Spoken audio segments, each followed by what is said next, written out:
I know a story about a crow. I hate your stories. My favourites were the scary ones. Oh, my sweet summer child, what do you know about fear? Welcome back to Shat on TV Game of Thrones Edition, the unofficial podcast companion piece to the juggernaut HBO series Game of Thrones. I'm one of your hosts, Gene Lyons, and alongside me is my co-host, Big D, Dick Ebert. Good evening. This is our Instacast episode where we look back on this week's episode of Game of Thrones and provide our immediate reactions to the episode. So this was the premiere of Season 7 Game of Thrones, and if you're listening to one of our other podcasts, whether it be Westworld or American Gods or Taboo, we'll be sharing this on those threads as well, so you can get a taste of our Game of Thrones podcast and hopefully join us by subscribing to On the Throne. So thanks for listening. If you like it, be sure to subscribe on iTunes, SoundCloud, or wherever you find your podcasts. And I'm excited to get this thing started. How you doing there, Big D? Doing quite well. It's an exciting night. It finally came. It seems every time between Game of Thrones seasons seems like it's 2 or 3 years. I can't remember the last time I sat down and we had an episode, a brand new one to watch. It was exciting. So for me, I've never watched Game of Thrones on the night that it was released. I caught up on episodes retroactively. And so for me, it seems very recent because I didn't really watch season 6 until I think about winter of this year. So it's all pretty fresh to me.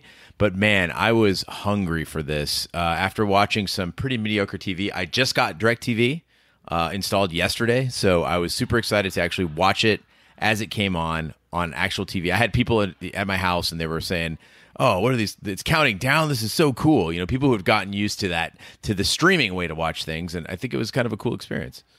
Yeah, I had gone over to a friend's house also for a premiere party. So it's getting to be the end and everyone knows it. So it's now into the social lexicon that everybody's a part of it. It used to be a smaller niche audience.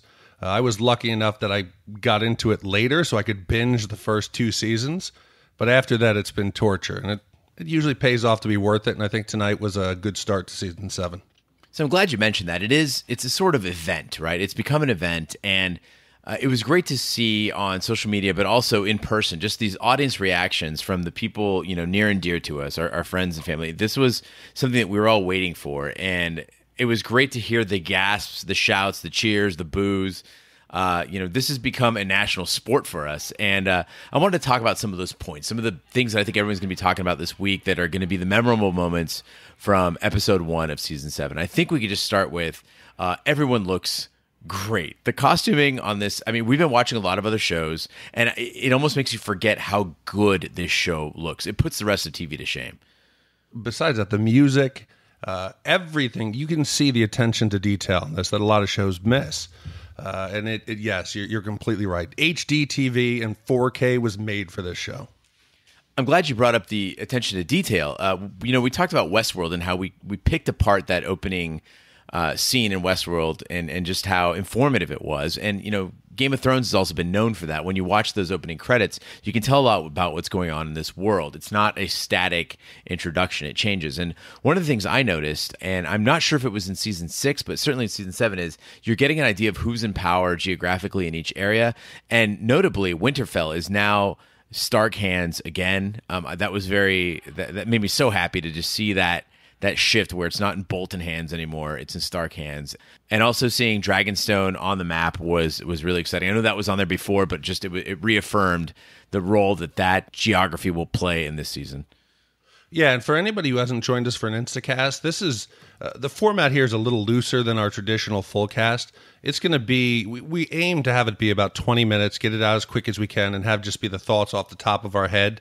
Our deep dive episode, which comes on Tuesday, is a more structured review of general plot points. So I don't know if you said that at the beginning, but I wanted people just to kind of understand that this is a real immediate after the show spill of what we saw, what people have been contacting us on social media have seen.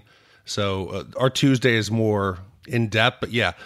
To go back to your comments about the opening, I always love, and you look forward to it, that first stroke of the music coming on. So right away, we get a cold open. That was, I believe, our only second cold open ever. I remember the previous one was young Cersei visiting the witch with her friend when she hears the prophecy of her 3 children. Do you remember another cold open previously?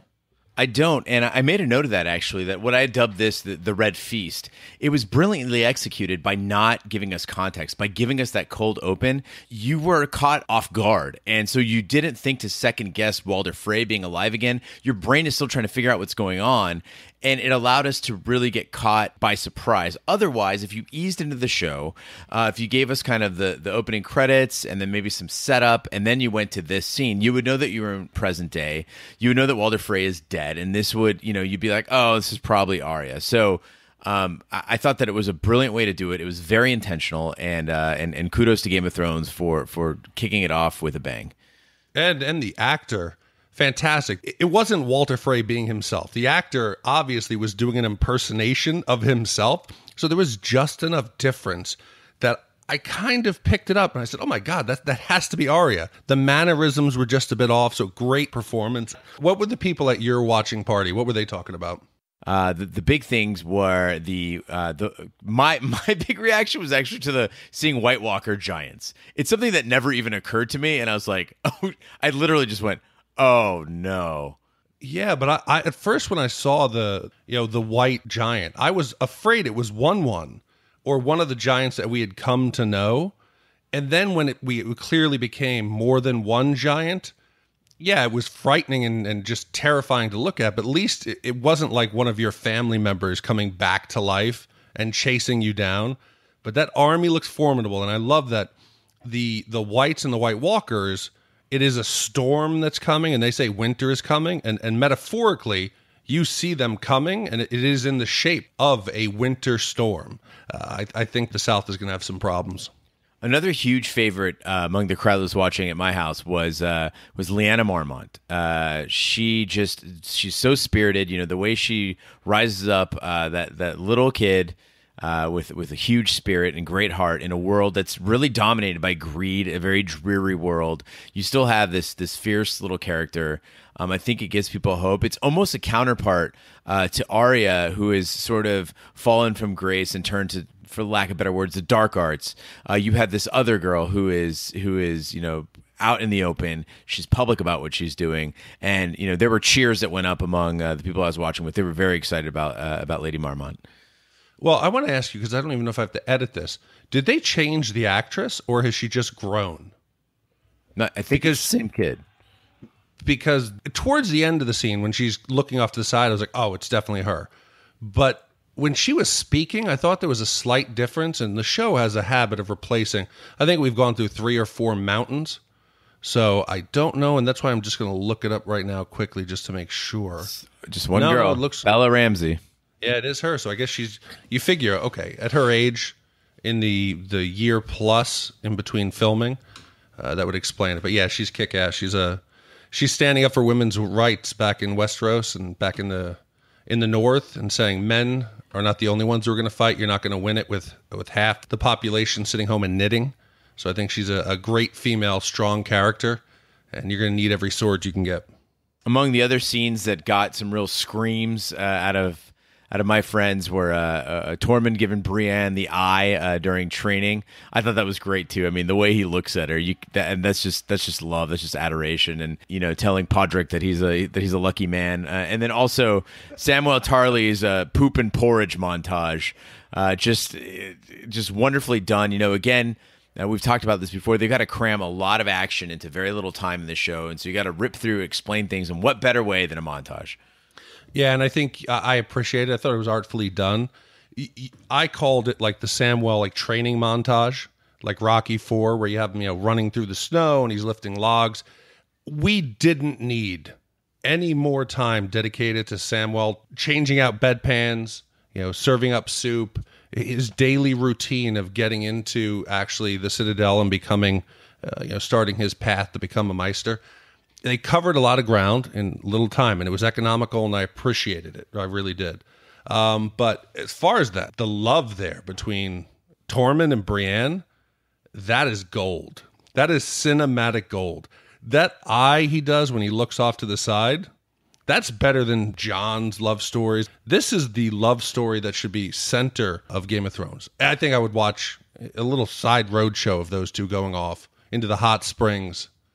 Yeah, I hope it doesn't end up where she's obsessed with Jaime Lannister and he's obsessed with her, because this is a guy who truly sees the beauty in her, truly sees, and I agree with him. I mean, I think she's a wonderful character and a beautiful woman and very capable. I love that character, Brienne of Tarth. But I think the character, a real standout performance in this episode was by someone we didn't see a lot of in previous seasons, Euron Greyjoy. It could have easily been over the top. I mean, he struts in there like he's a rock star, and it's clear that the Lannisters have decided that they really don't have many options left as far as allies go. I don't know that he's trustworthy, but am I correct? He was coming there to get a queen, and he was looking to get Cersei's hand in marriage as part of this deal? Correct. He knows that they need an ally.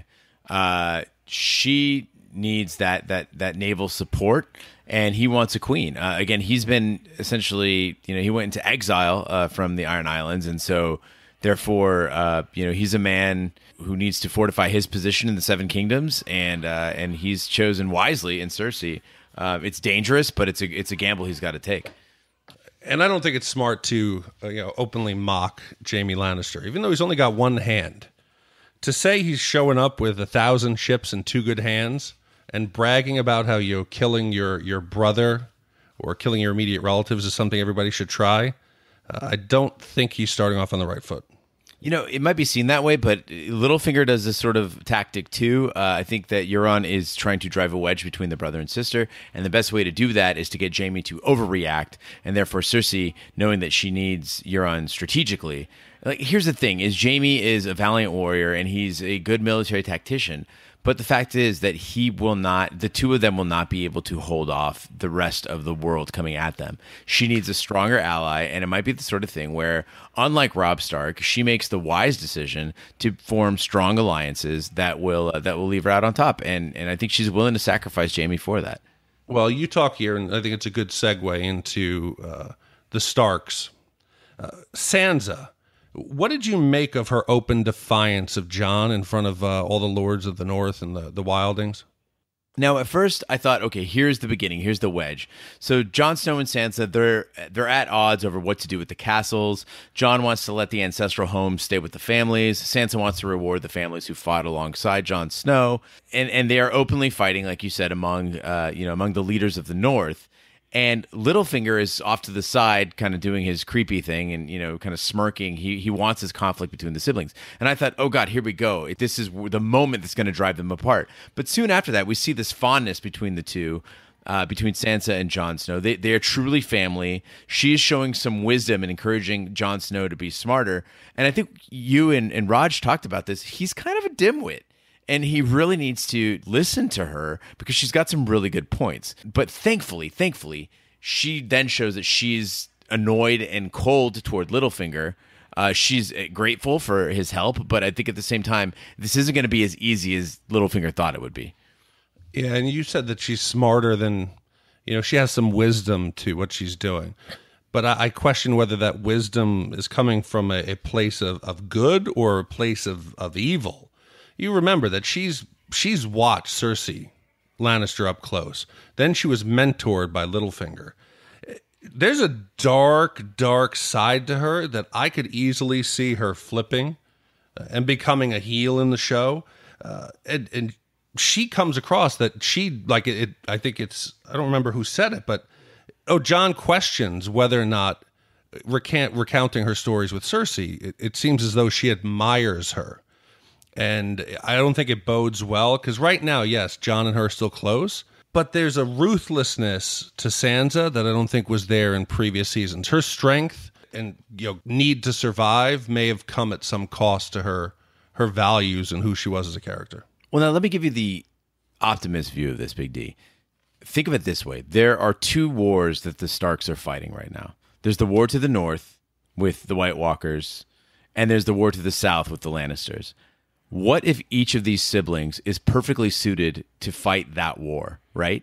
So Jon cannot win the war with the South because he does not understand the South. And Sansa doesn't understand the war with the North because she's never seen the Night King and she doesn't understand it. And these two need to work together so they can beat both sides. I think that's the only way it's going to happen. But I'm taking an optimist view on this and thinking that maybe, just maybe, they stick together.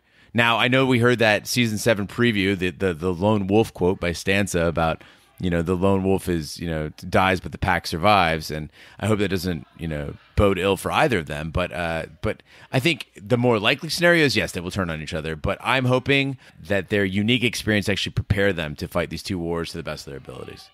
No, I like your take on it, that they're two sides of the same coin, that each one complements the other's flaws. So, maybe we've seen everybody in the past fighting over power and the two of them need each other. And I think that would be a great story. But another thing that stuck out to me was some heavy foreshadowing with the wall. We see in one of the opening scenes with Mira is pulling Bran in again, and good on her. She's been pulling his sled alone for how many hundreds of miles? She gets him finally to the wall. She's let in once Bran proves that he is a Stark and they aren't wildings. So we know the wall is going to become a pivotal point of the season, obviously. Later on, we start getting some foreshadowing, whether it's Sam when he's doing his research in the Citadel, and the story's being told to him by one of, I don't know if it's one of the Meisters who he's doing an autopsy with. And he's recounting how, history, people always think the end is near. They think it's doomsday, that there's not going to be any future past the problems that they're facing right then. But yet they always seem to manage to survive. That the problem of the day, when you're in it, seems like it's the end, but it really isn't. And he punctuates it by saying, the wall has stood through all of it. I'm starting to feel that is telling me that this time is different.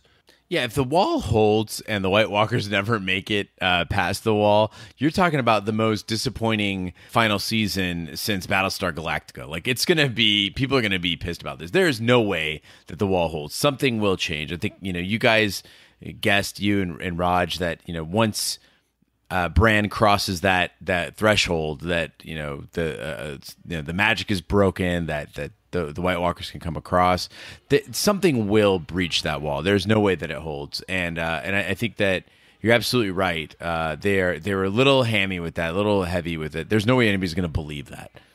No, and then Sansa also mentions it when she's discussing the threat to the north and the south, that she kind of discounts Jon's fear of the Night's King because we still have a wall between us, telling us that, guess what, this wall won't be there always. So if it survives the next, I thought it was going to come down this episode. So if it lasts till the end of the season, I'll be shocked. Now, speaking of foreshadowing, I had a different piece of foreshadowing that I wanted to talk about, and that was the meeting between Cersei and Jaime. They talk about a lot of things, but one of the things that we see in Cersei's plans is it's you and I. It's Jaime and Cersei, the two Lannisters left that matter. And she seems less inclined to be in any way democratic or open-minded than any king or queen we've seen previously. And in addition to that, my big question going into this episode was who's going to be in the small council? Who will be her leaders? Who will she lean on? Because everyone's dead. And what we're seeing here is there may not be another small council. There may not be a variety of ideas coming into the throne. It's going to be an isolated and entrenched, Cersei, which will, I think, lead to incredible cruelty and very rash decision making. So I think that's another piece that's being foreshadowed here. We don't know who her team is, and she may not have one. No, I think there's a lot of open positions. Not only the small council, but also, and it seems that King's Landing, since the attack on the Sept that we at the end of last season, has become a really dark place. The Lannister soldiers later in the episode that Sansa comes upon are recounting tales of how bad it is to live in King's Landing, that people will slit your throat for a couple gold coins, or there's sewage in the street. So I think King's Landing seems like a really bad place to live. But we tried to stay, it was positive. It was a great episode, but talking about those Lannisters in this scene, we cannot avoid this. Am I the only one? Did you have a little problem with our cameo? Yeah, so there was a collective no in in the room when Ed Sheeran popped onto screen. You hear this voice lilting across the forest, and you're like, what is going on in this show? You don't hear singing like that in Game of Thrones. You don't see cameos in Game of Thrones. I mean, yeah, you had like the occasional Ian McShane or another actor, but this felt beneath this show, and it completely broke. I was immersed in Westeros and then completely yanked out of it and put him on a time. I thought it was a waste of 5 minutes in an incredibly slow episode. That whole scene with Arya and the Lannister soldiers could have been taken out. Oh, I want it to be taken out. It was, first, like you said, his angelic voice. My ears perked up. I was like, okay, is there some kind of elf? Is there some kind of child of the forest who's come down here and singing? Because it didn't seem human. And this is coming. I'm an Ed Sheeran fan. I've actually seen him in concert. Okay, I like him. But this was a forced cameo for the point of just getting him in the show. If you want to see the way you do a cameo correct, Stephen Colbert is a huge, huge Lord of the Rings fan. And they snuck him in. I think it was the last ones with, what is it, Smeagol, or what was the one with the dragon? Desolation of Smaug. Yes, that one. He is in it for about 3 seconds as an assassin. I think he's cutting through the back. That's the way you do a cameo. You don't make them the central point of. And when did the Lannister army become so accommodating and friendly? I know you wanted to humanize them, but they became the most happy-go-lucky. I don't think we've seen characters that are this friendly in the previous 6+ seasons now. Well, in addition to that, say you're Arya Stark, you just killed off, the entire Frey family. You're going to stop and have a drink with some soldiers? You're going to drink food and drink that was given to you by them? God, no. Are you out of your mind? So, yeah, I thought that was a misstep. And there were very few in this episode, but, there were some issues. But I thought they corrected the scene at the end when they asked Arya what she was going to King's Landing for, and she says, I'm going to kill the queen. I was like, yes, that's honest. That's what she would say. Let her pull out needle and just kill all these dudes because that's what she's become, an assassin. But no, they yuck it up and go, ha, that's funny. Here, share the rabbit. But I'll let it go. It's the one misstep in this episode or in the previous 6 seasons. It just didn't feel like it fit. And when I turned on my telephone, the Twitter feed was blowing up with Ed Sheeran memes. So I know tomorrow, Ed Sheeran Game of Thrones will have to be trending. So, quick point there. So his name is Ed Sheeran, and Ed Sheehan was trending across Twitter. So I don't know. Apparently, you're not alone in that. So one thing I wanted to talk about, I don't know if a lot of people caught this, and I didn't catch this myself, actually. It was relayed to me by one of my friends. The Hound. So the Brotherhood Without Banners, we see them go into this home, and the Hound has a vision, and in the vision he sees the wall, and he sees where the wall meets the ocean. And remember, we saw in the season 7 trailer, we saw that ragtag group that's presumably north of the wall. I think that the Hound's vision is going to draw the Brotherhood Without Banners, which I'll henceforth call the BWB. I think it's going to drive them beyond the wall. I think that's who we're seeing in that season 7 trailer, but I might be wrong. Did you see anything in the trailer that would counteract that? No, it would make sense, but it also fits in that Tormund has told Jon that Jon said, hey, the weak point is that same castle. So Tormund and the Wildings are going to man that fort. They're taking over the responsibilities of the Night's Watch. In that scene, where we talk the Fellowship, the Hound is there with Tormund, so it would make sense that they're both going to the same place, that they would meet there. But this intro, when we started the episode and they show the previously on, I think the previously on was like 3 minutes, but all of it was gold. You needed it. It was the nice reminder to see the Hound with that family, with the farmer that he essentially mugged and stole the silver from, to come back later when he's with Derek in that house and he feels guilty. Of all the characters, I know we've seen characters completely redeem themselves. The development of the Hound into a human being for the first time, I love watching him. There's never a dull moment. He seems genuine. Of anyone who I want to survive, I know a lot of people pull for Tyrion. You gotta pull for the Hound. He's the best character on the show. Yeah, we cover American Gods, and in that we've got Mad Sweeney, who's this rough and tumble, loudmouth with just a real filthy lexicon. And it's all right. Pablo Schreiber does an all right job. But the Hound, man, the way he uses English is one of the most enjoyable things. And yeah, that character arc for him is just, it's a brilliant, believable character arc from his history, what's happened to him, how he was treated by his brother, what life dealt him, and what he's become. As he says to Ian McShane in season, was it 6? He says, I'm a big fucker and I'm hard to kill. Like he is what he is. He's not a Superman.